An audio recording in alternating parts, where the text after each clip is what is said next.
During the month of January, we got a lot of news relating to the MTA. Ranging from the opening of Grand Central Madison to the mode selection for the Interborough Express, there is a lot to cover for this month. So, let's get straight into it and talk about the biggest thing that happened last month, the opening of Grand Central Madison. Last month, on January 25th, the long-awaited Grand Central Madison was finally opened. Consisting of 8 tracks, Grand Central Madison serves as an extension to the existing Grand Central Station. It allows LIRR trains to travel to the east side of Manhattan, utilizing a different terminal than Penn Station. Overall, the station is nice, however, I wish it hadn't have taken so long to complete the extension, especially for the minimal number of tracks it contains. After a long assessment on the possible transit modes for the proposed Interborough Express line, the MTA has chosen light rail as the mode of transit the line will use. Set to run between Brooklyn and Queens using the former Bay Ridge branch of the Long Island Railroad, this line will serve many people who travel between the two boroughs. Many transit enthusiasts and planners were surprised and upset with this choice, as the preferred mode of transit was conventional rail, to better handle the ridership the line is expected to receive. Not only are people displeased by the mode of transit this line is supposed to use, but also because of the high cost of the line. The line is projected to cost upwards of $5.5 billion, a price comparable to Phase 1 of the 2nd Avenue line. It is believed that light rail was chosen as the mode of transit because of the high cost of the conventional rail option. That was set to cost over $8 billion. The fact that a light rail line which will run almost entirely in the right-of-way of an existing rail line has a price which is comparable to that of the 2nd Avenue subway is laughable. It shows that we are incapable of controlling costs in our city, as if that wasn't already noticeable with the price of the 2nd Avenue subway, East Side Access, and what the MTA claimed would be the price of the Rockaway Beach branch. For nearly a year now, those who use the Long Island Railroad and Metro North within the city of New York have been enjoying the city ticket, a new option for semi-cheap travel around the city.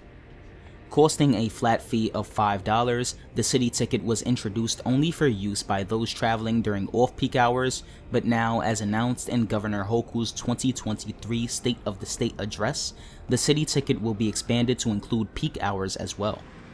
Unfortunately, it doesn't seem like the price will be the same as the $5 riders already paid during off-peak times, however, I suspect that it won't be near $10. It is unclear when this new peak time city ticket will go into effect, but I do expect it to be a huge hit with more people traveling via the MTA's commuter railroads in the city. We're still a bit off from what other cities offer around the world though, with the fare for their subways and buses being integrated with commuter rail for a similar price, but this will help bring more people to our commuter railroads, expanding transit access and giving them the option to use a new mode of transportation that may be faster than the subway in some instances for getting around. Let's just hope that our commuter railroads also see an increase in service to meet the heightened demand for trains. Prior to the pandemic, most subway stations had public restrooms. While they may not have been the cleanest, they were functional. During the pandemic though, we lost that, with the bathrooms being closed due to a lack of cleaners available. While they were closed though, the MTA wasn't just letting them fall into a horrible state of repair, with them upgrading the restrooms with new features like new lighting, motion-activated faucets, and more. With these upgrades being installed in the MTA's restrooms, and the MTA attempting to get things back on track following the height of the pandemic, restrooms have been reopened in some stations throughout the system. They will be open daily from 7 a.m. to 7 p.m. with a 1-hour closure between 12 and 1 p.m. for cleaning.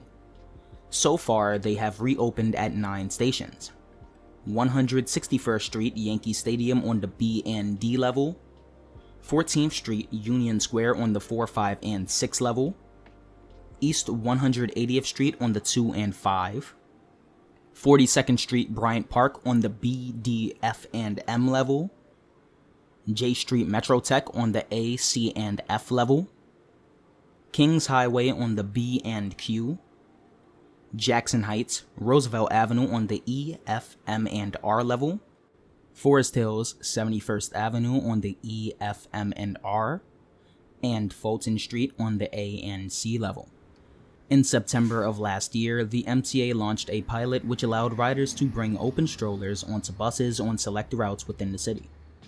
This came after concerns over one of the MTA's rules, which required parents to fold their strollers and carry children while riding buses. During the 4 or so months in which the pilot was running for, the MTA clocked an estimated 2,500 riders with strollers on buses, most of which coming from buses running on the B1 route in Brooklyn. The MTA cited this as a success and plans to expand the pilot to nearly 20% of the buses in the city. The MTA will also work on improving signage so parents can better know if a bus is equipped with an open stroller zone. Some have voiced concerns about the expanded pilot, skeptical that confrontations between parents with strollers and wheelchair users would occur, but during the past 4 months, the MTA have had no incidents of the sort. The feedback from our operators and customers has been overwhelmingly positive, and we have no reported incidents related to open strollers on our pilot buses, said Fink Anacaro, the MTA's head of buses. In the coming weeks, the MTA plans to announce the bus lines which will seed the expanded pilot. Ever used the MTA's Wi-Fi while on the bus? No? Well, neither have I, and that's why the MTA has shut it off. Apparently, only 2% of riders use the free Wi-Fi services during an average weekday, and by shutting it off, the agency estimates that it will save nearly $3.5 million per year.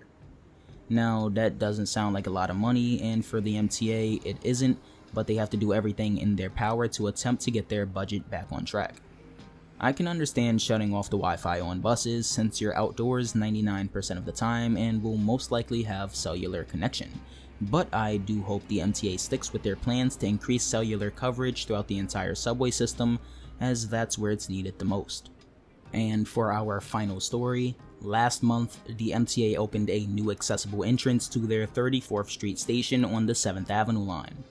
Consisting of a new elevator and a stairwell that features artwork by Diana Al-Hadid, this is one of the more stylish and colorful entrances the MTA has to its system, and I do appreciate the increased use of color the MTA has been adding with their newer projects.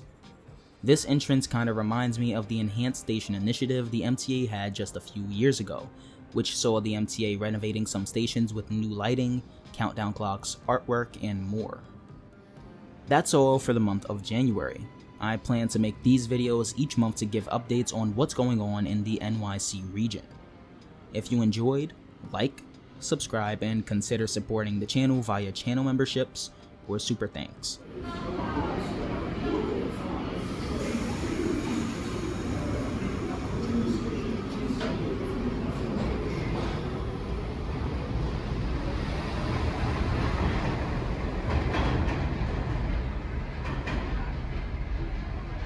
Special thanks to Stuart Guberman and Daniel Green for supporting me at the 2 Broadway tier, and the Bronx Express Gaming for supporting me at the Train Operator tier.